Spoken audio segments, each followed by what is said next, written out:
ഗൂഗിളിൽ മെഡിക്കൽ കണ്ടീഷനുകൾ തിരഞ്ഞ് സ്വയം ഡയഗ്നോസ് ചെയ്തു വരുന്ന ഒരു പേഷ്യന്റിനോട് ഡോക്ടറുടെ റിയാക്ഷൻ എന്തായിരിക്കും? ഇപ്പം ആക്ച്വലി നമ്മളെ കാണാൻ വരുന്ന പേഷ്യൻസ് പലരും ഇങ്ങനെ ഗൂഗിളിൽ സെർച്ച് ചെയ്തിട്ടാണ് വരുന്നത്. അപ്പം അത് അവർ തന്നെ അതിന് അസുഖത്തിൻ്റെ ഡയഗ്നോസിസ് കണ്ടുപിടിച്ചിട്ടായിരിക്കും വരുന്നത്. എനിക്ക് ഈ അസുഖമാണ്, എനിക്ക് ഈ ട്രീറ്റ്മെൻറ്റ് വേണമെന്ന് തന്നെ പലരും ആദ്യമേ തന്നെ എന്നോട് പറയാറുണ്ട്. പക്ഷേ ഞാൻ എപ്പോഴും പറയുന്നതെന്ന് വെച്ചാൽ ആദ്യം നിങ്ങളെ ഒന്ന് എക്സാമിൻ ചെയ്ത് നോക്കട്ടെ, എന്നിട്ട് നമുക്ക് ഈ ട്രീറ്റ്മെൻറ്റ് ഓപ്ഷനെ കുറിച്ച് ഡിസ്കസ് ചെയ്യാം. കാരണം ഞാൻ കോസ്മെറ്റിക് ഗൈനക്കോളജി ട്രീറ്റ്മെൻറ്റ് കുറിച്ച് ഓഫർ ചെയ്യുമ്പോൾ പലപ്പോഴും അവർ പേഷ്യൻസ് തന്നെ laser treatment, RF, jet plasma, ഇങ്ങനെ പലതിനെ കുറിച്ച് കണ്ടുപിടിച്ചിട്ട് അവർ ഇന്ന സ്പെസിഫിക് ട്രീറ്റ്മെൻറ്റ് വേണമെന്ന് പറഞ്ഞാൽ വരുന്നത്. ഞാൻ ഒരിക്കലും അവർ പറയുന്ന ട്രീറ്റ്മെൻറ്റ് ഫുള്ളി അഗ്രി ചെയ്യാറില്ല. കാരണം ഒത്തിരി options of cosmetic gynaecology treatments ഉണ്ട്. എനർജി ബേസ്ഡ് ഡിവൈസ് എന്ന് പറഞ്ഞാൽ ഇപ്പോൾ ഒത്തിരി പുതിയ മെഷീൻസ് അവൈലബിൾ ആയിട്ടുണ്ട്. അപ്പോൾ നമുക്ക് ആ ട്രീറ്റ്മെൻറ്റ് എല്ലാം ആ പേഷ്യൻറ്റ് സൂട്ടബിൾ ആയിരിക്കണം എന്നില്ല. അപ്പോൾ ഓരോ പേഷ്യൻറ്റ് ഇൻഡിവിജ്വലായിട്ട് എക്സാമിൻ ചെയ്ത് അവർക്ക് സൂട്ടബിൾ ആയുള്ള ട്രീറ്റ്മെൻറ്റ് നമ്മൾ റെക്കമെൻഡ് ചെയ്യുന്നതാണ് നല്ലത്. മോസ്റ്റ് പേഷ്യൻസ് നമ്മൾ പറയുമ്പോൾ അവർ ആക്സെപ്റ്റ് ചെയ്യും. പിന്നെ ചിലർ പലരും പറയാറുണ്ടല്ലോ, എനിക്ക് ഈ സ്പെസിഫിക് ട്രീറ്റ്മെൻറ്റ് തന്നെ വേണം, അതിനുവേണ്ടിയാണ് ഞാൻ വന്നത് എന്ന് പറയാറുണ്ട്. പക്ഷേ ഡയബറ്റീസിൻ്റെ ഫീൽഡിൽ അത് എത്ര പിന്നെ ആപ്ലിക്കബിൾ എന്ന് എനിക്കറിയില്ല. അല്ലേ, ഞാൻ പൊതുവെ വിശ്വസിക്കുന്നത് പേഷ്യൻസ് കൂടുതൽ ഇതെല്ലാം വായിച്ചു വരുന്നത് നല്ല കാര്യമാണെന്നുള്ളതാണ്. ഞാനത് പ്രോത്സാഹിപ്പിക്കുന്ന ഒരു വ്യക്തിയാണ്. ഒരർത്ഥത്തിൽ ആ പേഷ്യൻ്റ് ഒരു സീരിയസ് പേഷ്യൻ്റ് ആണെന്നുള്ളതാണ് അതിൻ്റെ ഒരു അഡ്വാൻറ്റേജ്. കാരണം ആ പേഷ്യൻ്റ് അതിനെക്കുറിച്ച് കുറച്ച് വായിച്ച് അതൊരു സീരിയസ് ആയിട്ട് എടുത്ത് അതിനുവേണ്ടി കുറച്ച് സമയം ചിലവഴിച്ച് അതിനെക്കുറിച്ച് കുറച്ച് റിസർച്ചൊക്കെ ചെയ്തിട്ട് വരുമ്പോൾ അത്തരമൊരു പേഷ്യൻറ്റിനെ ട്രീറ്റ് ചെയ്യാനായിട്ട് കുറച്ചും കൂടി എളുപ്പമാണ്. കാരണം ആ പേഷ്യൻ്റ് ഓൾറെഡി അതിൻ്റെ അകത്ത് ഫോക്കസ്ഡാണ്.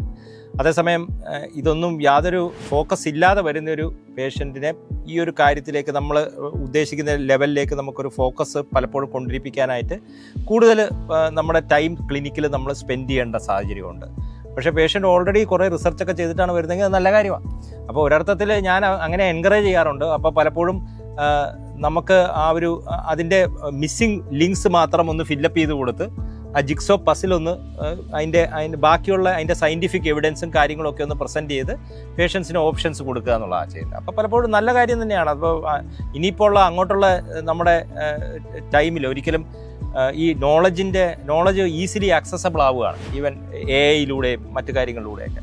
അപ്പോൾ തീർച്ചയായിട്ടും നമ്മൾ അതിനോടനുബന്ധിച്ച് we should move with the times.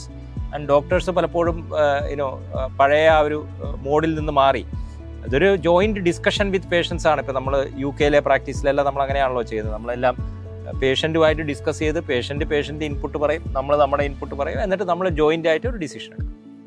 പക്ഷേ പലപ്പോഴും ടീനേജേഴ്സിൽ ഞാൻ കണ്ടിരിക്കുന്നത് അവർ ഇതിനെക്കുറിച്ച് കൂടുതൽ വായിച്ചിട്ട് അവർ വളരെ വറീഡായിട്ടാണ് വരുന്നത്. പലപ്പോഴും 15-16 വയസ്സുള്ള പിള്ളേർ ക്യാൻസർ ആണോ എന്ന് ചോദിച്ചുകൊണ്ടാണ് വരുന്നത്. അപ്പോൾ ഈ സോഷ്യൽ മീഡിയയിലുള്ള ഇൻഫർമേഷനും അവർക്ക് ഒത്തിരി റോങ് ആയിട്ടുള്ള ഐഡിയാസ് കൊടുക്കുകയും അവർ ആവശ്യത്തെ കൂടുതൽ പേടിയാക്കുകയും ചെയ്യുന്നു. അതൊരു കറക്റ്റാണ്. കാരണം എന്ന് വെച്ച് കഴിഞ്ഞാൽ ചിലപ്പോൾ ഇതിൻ്റെ കോണ്ടെക്സ്റ്റ് എന്താണെന്ന് മനസ്സിലാക്കാതെ നമ്മൾ ഗൂഗിളും വാട്സപ്പും ഒക്കെ നോക്കിയാൽ പലപ്പോഴും അതിൻ്റെ തെറ്റായ ഒരു ഫോക്കസ് ചിലപ്പോൾ അവർക്ക് കിട്ടും. പലപ്പോഴും ഇപ്പോൾ തൈറോയിഡിൻ്റെ കേസിൽ പറയാറുണ്ട്, ചില ആൾക്കാർ തൈറോഗ്ലോബുലിൻ ആൻറ്റിബോഡീസ് ആരെങ്കിലുമൊക്കെ എവിടുന്നെങ്കിലുമൊക്കെ പറഞ്ഞു കേട്ട് അത് ടെസ്റ്റ് ചെയ്യും.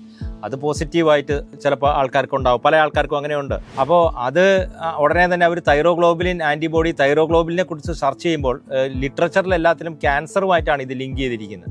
അതിൻ്റെ റീസൺ അത് ക്യാൻസർ ഉണ്ടാക്കുന്നതുകൊണ്ടോ അല്ലെങ്കിൽ അത് കൂടുതലായിരിക്കുന്നതുകൊണ്ടോ നമുക്ക് ക്യാൻസർ ഉണ്ടെന്നുള്ള സാഹചര്യമല്ല.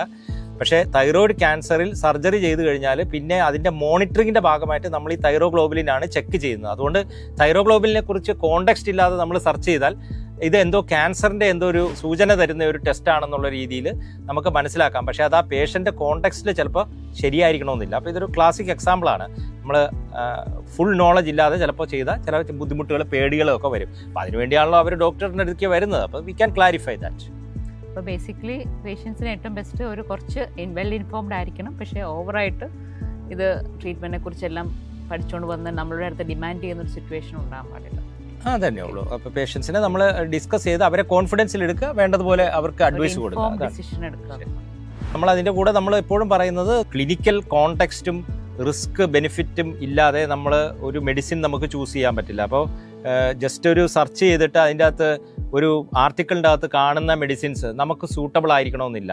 കാരണം ആ മെഡിസിൻ കാരണം നമുക്ക് വേറെ എന്തെങ്കിലും പ്രശ്നങ്ങൾ ചിലപ്പോൾ ഉണ്ടാവും, അല്ലെങ്കിൽ ആ മെഡിസിൻ ചിലപ്പോൾ നമുക്ക് പ്രത്യേകിച്ച് ഒരു റിസ്ക് ഫാക്ടർ കാരണം എടുക്കാൻ പറ്റാത്ത സാഹചര്യം ഉണ്ടാവാം. അപ്പോൾ അങ്ങനെയുള്ള കേസുകൾ പലതുമുണ്ട്. അപ്പോൾ അത് നോക്കി വേണം നമ്മൾ മെഡിസിൻ ചൂസ് ചെയ്യാൻ. അപ്പോൾ അത് ഡെഫിനറ്റായിട്ട് ഒരു മെഡിസിൻ്റെ ഡിസിഷൻ നമ്മൾ എടുക്കുന്നത് എപ്പോഴും ഒരു സ്പെഷ്യലിസ്റ്റുമായിട്ടോ അല്ലെങ്കിൽ അതിനെക്കുറിച്ച് ഗ്രാഹ്യമുള്ള ഒരു ഡോക്ടറുമായിട്ടോ ഡിസ്കസ് ചെയ്തിട്ട് വേണം അത് ചെയ്യാൻ.